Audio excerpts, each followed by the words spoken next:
Kota Batam punya wisata religi cantik bernama Masjid Sultan Mahmud Riyad Shah. Masjid ini menjadi ikon baru Kota Batam. Saat ini pemerintah Kota Batam sedang memfokuskan pembangunan pada sektor pariwisata. Dengan itu, pemerintah Kota Batam mulai membangun berbagai destinasi wisata untuk menarik wisatawan mancanegara. Salah satunya wisata religi. Masjid Sultan Mahmud Riyad Shah menjadi ikon baru kota. Masjid yang terletak di Kecamatan Batu Aji ini merupakan masjid terbesar di Sumatera. Masjid ini memiliki luas kurang lebih 4 hektar dan dapat menampung sebanyak 25.000 jemaah. Masjid ini mulai dibangun pada tahun 2017 dan diresmikan pada 20 September 2019. Pada saat peresmiannya, masjid ini mampu menggait 2.000 wisatawan mancanegara dari Singapura dan Malaysia.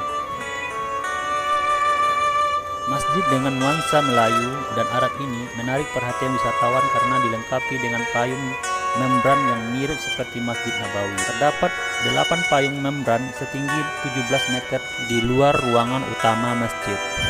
Saat malam hari, tiang payung membran akan mengeluarkan cahaya lampu warna-warni. Tidak sulit untuk mengunjungi Masjid Sultan Mahmud Riyad Shah karena terletak jalan utama dan berada di sebelah pasar. Saat sedang ramai pengunjung, sangat khawatir kehabisan tempat parkir karena tersedia area parkir yang luas di basement masjid. Sayangnya, masjid ini ditutup sementara untuk mencegah penyebaran rantai virus COVID-19. Setelah pandemi berakhir, cobalah untuk mengunjungi Masjid Sultan Mahmud Riyad Shah untuk beribadah sekaligus menikmati keindahannya. Paduka Sri Al-Wakil Al-Imam Sultan Mahmud Riyad Shah di Julullah fil Alam Khalifatul Mu'minin Ibni Almarhum Sultan Abdul Jalil Shah atau lebih dikenal dengan Sultan Mahmud Riyad Shah III. Lahir di Hulu Riau 24 Maret 1756, meninggal di Daik Lingga 12 Januari 1811 pada umur 54 tahun. Beliau adalah Sultan yang dipertua besar Johor Pahang Riau Lingga ke-15 yang pemerintah dari tahun 1770 sampai 1811.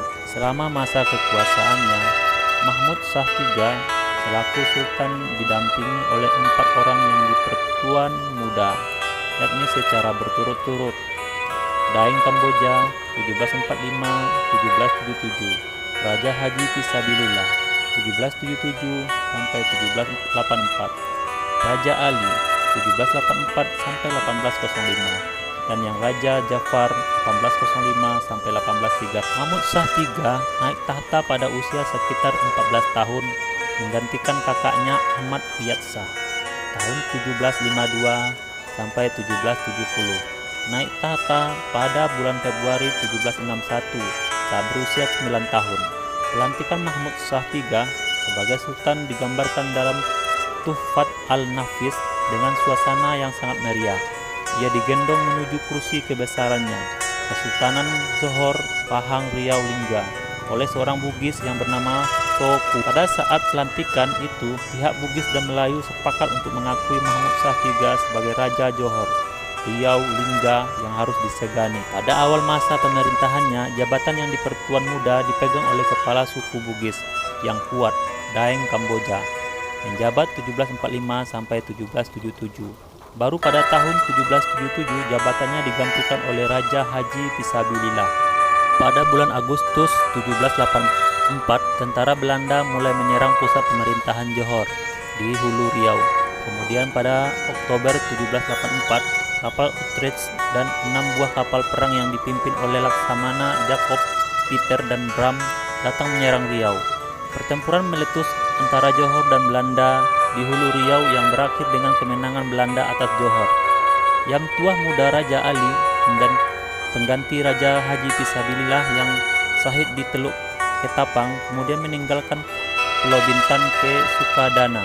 Sultan Mahmud yang berada di Riau kemudian menandatangani perjanjian dengan VOC di kapal Utrecht pada tanggal 10 November 17. Di antara isi perjanjian tersebut mencatatkan bahwa pelabuhan Riau menjadi milik Belanda menyerukan berakhirnya monopoli Bugis di atas kantor yang Tuah Muda, hingga melarang orang Bugis lainnya untuk memegang jabatan di pemerintahan Johor. Pada bulan Juni 1785, Belanda mengirim David Rohde ke Hulu Riau untuk memegang jabatan Presiden Belanda.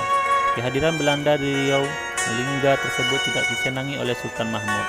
Sultan Mahmud Shah III kemudian secara diam-diam mengirim utusannya Encik Talib ke Tampasu di Sabah, Kalimantan. Dia meminta bantuan kepada Raja Tampasu, Raja Ismail asal Johor, untuk memerangi Belanda di Riau Lingga. Raja Tampasu mengirim 3 anaknya, Raja Tebu, Raja Alam, dan Raja Muda Uma, serta Datuk Sikolo dengan Raja Ismail sebagai panglima besarnya. Pada tanggal 13 Mei 1787, pasukan Sultan Mahmud beserta pasukan Raja Ismail dari Tampasu menyusup ke selatan terusan Riau melalui Penyengat dan Senggarang. Saat malam tiba, pasukan Sultan mulai menampakkan diri dari benteng kecil di bukit. Kemudian maju dari arah gunung merapat ke kapal besar yang mengangkut barang dagangan sehingga pertempuran tidak terelakkan lagi.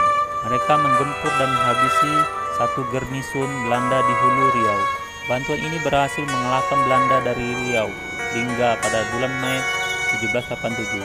Akibat dari serangan itu, banyak pasukan Belanda yang melarikan diri. Bahkan seorang residen Belanda di Hulu Riau, David Ude, melarikan diri ke Melaka. Tentang peristiwa tersebut, Raja Ali Hajim menguncinya di dalam Tuhfat al-Nafis. Sultan Mahmud Riyad Shah tercatat pernah memimpin dan berjuang dengan mengangkat senjata atau perjuangan politik untuk merebut, mempertahankan, mengisi kemerdekaan, dan mewujudkan persatuan dan kesatuan bangsa. Sultan Mahmud Riyad Shah juga dinilai memiliki konsistensi jiwa dan semangat kebangsaan yang tinggi, hingga perjuangannya dinilai berdampak luas di kalangan masyarakat. Selain itu, Sultan Mahmud Riyad Shah juga dianggap tidak pernah menyerah pada musuh dalam perjuangan, mengabdi dan berjuang sepanjang hidupnya, bahkan melebihi tugas yang diemban. Ia pernah melahirkan gagasan atau pemikiran besar yang dapat menunjang pembangunan bangsa dan negara, hingga pernah menghasilkan karya besar yang bermanfaat bagi bangsa. Sultan Mahmud Riyad Shah merupakan tokoh yang sangat segani di tanah Melayu, terutama di Kepulauan Riau. Sultan Mahmud Riyad Shah adalah pemimpin Kesultanan Riau Lingga Johor Pahang. Sultan Mahmud Riyad Shah atau dikenal juga dengan nama Sultan Mahmud Riyad Shah III dilantik menjadi Sultan